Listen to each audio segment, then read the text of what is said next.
I'm here at Thrive Family Fun Center with Daisy and Maurice. Thank y'all so much for being on the show. Thank you Glad for to be having here. us. So tell us more about your all's business. Thrive Family Fun Center is basically a fun place for the whole family to go. We have something for every age from 0 to 80. We have trampolines, arcade, we have jelly ball, we have Nerf wars, and we have a climbing wall. So it sounds to me like you all have a lot of activities, and what's really important right now is keeping the family healthy and safe, but also active. What is your all's role in the community to keeping families active? I think our role is pretty important. A lot of kids being inside and just only going to school and coming home is still a challenge, just basically on the social aspect of things, and just being able to get out and still have fun and do those things with your family. I think is important, because sitting at home, even though you're playing board games, you're not getting the exercise that you need, and I think it can definitely stress some parents out also. So yes, giving them a place to come play and just be themselves and be wild, loud, is definitely a good thing. So you all are in Cookeville, but I understand that's not where you all started out. Can you tell us a little bit about your entrepreneurial journey? We started with just a thought. It was like, hey, we should do something for our kids. And we traveled around, and we went from trampoline park to trampoline park and family fun center, and we found that we wanted to do it here. The location was the thing. So when given an opportunity to own one in Nashville, the light bulb popped. Like, hey, we can go there, learn the business, and then move the business to create that niche in this area. So that's something that I felt like we needed here. The kids don't have anything or didn't have anything to really do. So thinking back when you all were in Nashville, how much different was it there than it is here to own a business, specifically your business? In Nashville, there's a lot of businesses that are minority owned. And so I would say I really didn't have any challenges there. I say the same thing, given it was already a running establishment.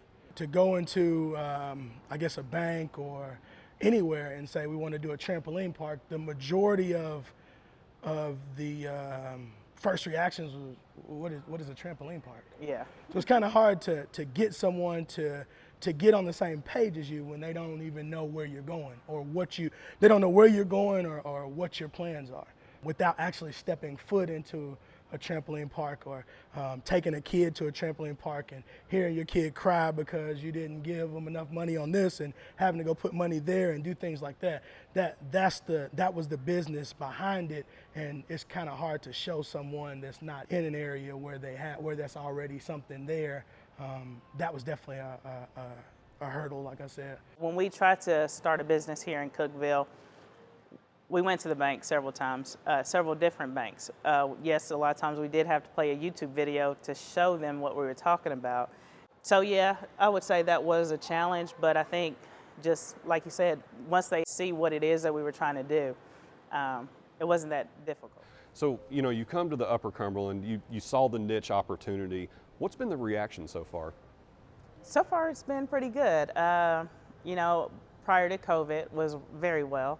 And now that COVID has not necessarily died down, but at least the people in the community feel more comfortable, they're able to come out more, and people booking birthday parties now, and we still have customers that come in and wear masks, and that's perfectly fine, but with us fogging and sanitizing throughout, I really feel like the community is going to help support us and keep us open. Now, you all had a really interesting experience with COVID. You all started, I believe, during the pandemic. What was that experience like? So we actually started about 3 weeks before the pandemic hit, and it went from amazing, the floodgates open, there were so many people here, to just everywhere was closed down, and it hit everybody, mostly the entertainment business. It wasn't safe to be out, and what we've tried to do now is just create a safe environment, and that's what she mentioned about fogging. We have our employees wear masks and things like that, just to keep our families safe. So you're following those safety protocols. From an entrepreneurial perspective, what do you all think you learned throughout the pandemic? We definitely depend on our community to keep us going. It doesn't matter how much money you have in the bank to run a business. If the community doesn't come, it's not going to make a difference. A lot of trampoline parks have went out of business. We was originally Sky High Sports, so now there's only one store standing in the franchise, which is no longer a franchise, mainly because all the stores closed, the corporate office closed. And so now we know it doesn't matter really about how much you build it up. If you can't keep customers safe, I mean, our business can go tomorrow. So providing them that safety is really what's going to be what makes or breaks us. You know, we talk a lot about entrepreneurship on the show. You know, clearly you all have learned a lot through the pandemic. Is there any advice that you all would pass along to maybe some of our viewers that are thinking about starting a business or have a business but really don't know what to do with this pandemic? It may seem cliche, but follow your dreams.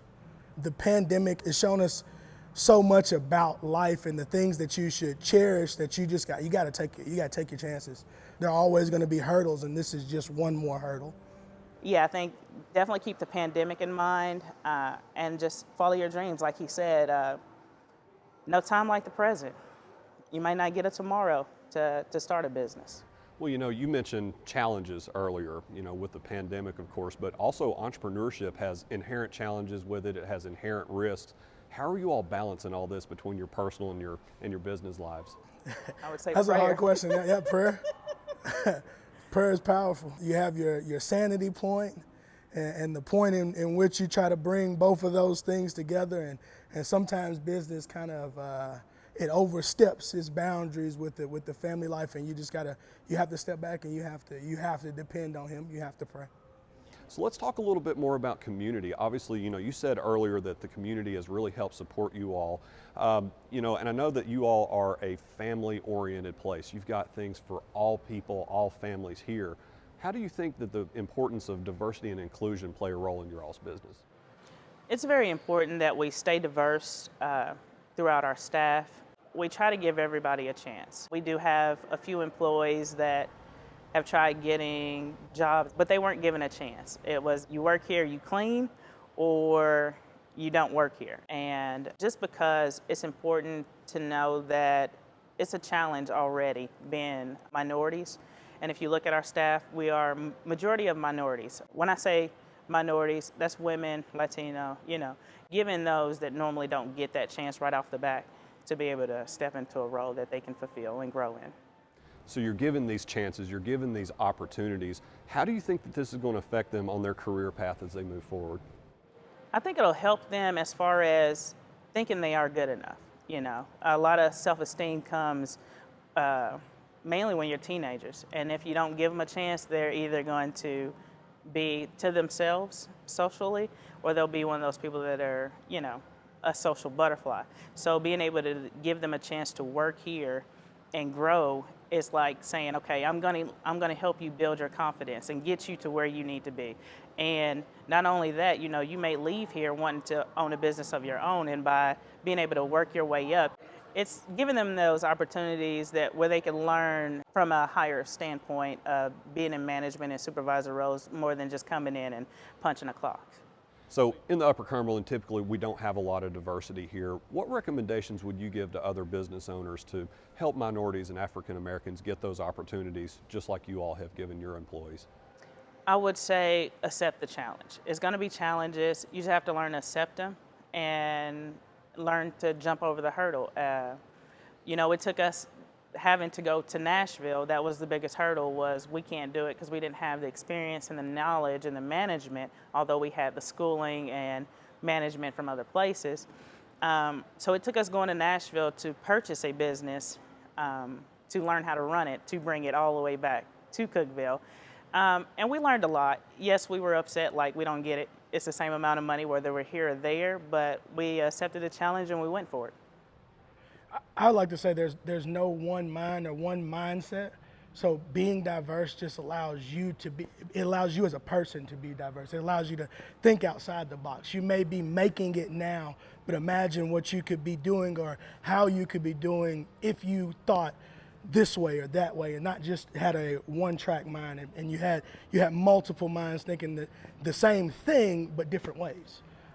So you started out in Nashville, it was a franchise.